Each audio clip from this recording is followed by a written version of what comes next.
আসসালামু আলাইকুম সুপ্রিয় শিক্ষার্থীবৃন্দ, জাহিদস লার্নিং হাবের পক্ষ থেকে তোমাদের সবাইকে স্বাগতম।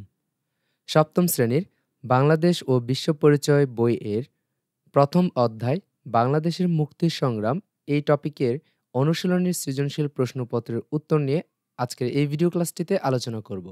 সম্পূর্ণ ভিডিও ক্লাসটি মনোযোগ সহকারে দেখার চেষ্টা করো। সৃজনশীল প্রশ্ন ১ ১ কাশিমপুর অঞ্চলের মানুষ তাদের চেয়ারম্যানের স্বৈরাচারী মনোভাব ও কার্যকলাপে অতিষ্ঠ হয়ে আন্দোলন ও বিক্ষোভ প্রদর্শন করে। তিনি তার কাছের দু-একজন ছাড়া অন্যদের কোনো সুযোগ সুবিধাই দিতেন না। অন্যরা তাদের অধিকার প্রতিষ্ঠায় আন্দোলনে ঝাঁপিয়ে পড়ে। চেয়ারম্যান পেশিশক্তি প্রদর্শন রক্তপাত ঘটিয়েও আন্দোলন স্তিমিত করতে পারেনি। জনগণের ঐক্য, সংগ্রামী চেতনা, আত্মত্যাগের কাছে তার ক্ষমতা দুর্বল হয়ে পড়ে।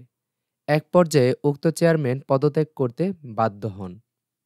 শিক্ষার্থীবৃন্দ, এ পর্যায়ে আমরা প্রশ্নের সাথে সাথে উত্তরগুলো দেখে নেব। প্রশ্ন ক, ১৯৫৮ সালে তদানীন্তন পাকিস্তানে সামরিক আইন জারি করেন কে? উত্তর, ১৯৫৮ সালে ৭ই অক্টোবর পাকিস্তানে সামরিক আইন জারি করেন ইস্কান্দার মির্জা। প্রশ্ন খ, ১৯৫৪ সালের প্রাদেশিক নির্বাচনে মুসলিম লীগ কেন পরাজিত হয় ব্যাখ্যা করো। উত্তর, মুসলিম লীগের দুঃশাসন, দ্রব্যমূল্যের ঊর্ধ্বগতি, শোষণ, দলের মধ্যে অন্তর্দ্বন্দ্ব, দুর্নীতি, পাকিস্তানের দুই অংশে বৈষম্য ইত্যাদি মুসলিম লীগের জনপ্রিয়তা অনেক হ্রাস করে। এ দলের ওপর জনগণ আস্থা হারিয়ে ফেলে। পক্ষান্তরে যুক্তফ্রন্টের ওপর মানুষের আস্থা জন্মাতে শুরু হয়। এ দলের কর্মসূচিতে জনগণের আশা আকাঙ্ক্ষার প্রতিফলন ঘটে। ফলে যুক্তফ্রন্টের জনপ্রিয়তা বৃদ্ধি পায় এবং মুসলিম লীগের পরাজয় ঘটে। প্রশ্ন গ, কাশিমপুরের মানুষের আন্দোলনে পূর্ব পাকিস্তানের কোন আন্দোলনের বৈশিষ্ট্য ফুটে উঠেছে ব্যাখ্যা করো। উত্তর, কাশিমপুরের মানুষের আন্দোলনে পূর্ব পাকিস্তানের ১৯৬৯ সালের গণ আন্দোলনের বৈশিষ্ট্য ফুটে উঠেছে। ১৯৪৭ সালে দেশ বিভাগের পর পশ্চিম পাকিস্তানি শাসক গোষ্ঠী বিভিন্ন উপায়ে তাদের ক্ষমতা আঁকড়ে থাকে এবং স্বৈরাচারী হয়ে ওঠে। তাদের কার্যকলাপে অতিষ্ঠ হয়ে বাঙালি জনগোষ্ঠী বারবার রাজপথে নেমেছে, যার প্রতিফলন আমরা দেখতে পাই ১৯৬৬ সালের ৬ দফা দাবি ঘোষণার পর থেকে। তখন সারা পূর্ব পাকিস্তানের মানুষের মনে ক্ষোভের আগুন জ্বলে ওঠে। ছাত্রদের ১১ দফা দাবি জাগরণের স্পৃহাকে আরও উজ্জীবিত করে। সকল দাবির একমাত্র মুখ্য উদ্দেশ্যই হচ্ছে স্বৈরাচারী শাসকের পতন ঘটানো এবং পূর্ব বাংলার মানুষের মুক্তি নিশ্চিত করা।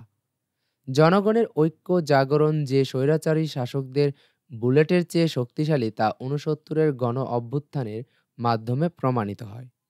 সুতরাং বলা যায়, কাশিমপুর অঞ্চলের বিদ্রোহ ১৯৬৯ সালের গণ অভ্যুত্থানের আর একটি প্রতীকী চিত্র। এ পর্যায়ে আমরা ঘ নং প্রশ্নের উত্তরটি দেখে নিব। কাশিমপুরের চেয়ারম্যানের পরিণতি যেন পাকিস্তানের প্রেসিডেন্ট আইয়ুব খানের পরিণতির প্রতিচ্ছবি। উক্তিটির যথার্থতা পরীক্ষা করো। কাশিমপুরের জনগণের সংগ্রামের ফলে তাদের স্বৈরাচারী শাসকের পতন ঘটে এবং উদ্দীপকের এ ঘটনাটি ১৯৬৯ সালের গণ অভ্যুত্থানের প্রতিচ্ছবি। ১৯৬৯ সালের গণ অভ্যুত্থানের মাধ্যমে স্বৈরাচারী শাসক আইয়ুব খানের পতন ঘটে। জনগণের ঐক্য জাগরণ যে স্বৈরাচারী শাসকদের বুলেটের চেয়ে শক্তিশালী তা এ আন্দোলনের মধ্য দিয়ে প্রমাণিত হয়। এ আন্দোলনের ফলে ছাত্ররা জাতিকে নেতৃত্বের নতুন প্রজন্ম উপহার দেয়। ছাত্রদের ঐক্য রাজনীতিবিদদেরও ঐক্যবদ্ধ করে। এক কথায় ১৯৬৯ সালের গণ অভ্যুত্থান বাঙালি জাতীয়তাবাদের পূর্ণ বিকাশ ঘটায়। একইভাবে কাশিমপুর অঞ্চলের জনগণ তাদের এলাকায় প্রস্বৈরশাসনের বিরুদ্ধে একতাবদ্ধ হয়। তারা স্বৈরাচারীর পতনের জন্য রক্ত ঝরাতেও দ্বিধাগ্রস্ত হয় না।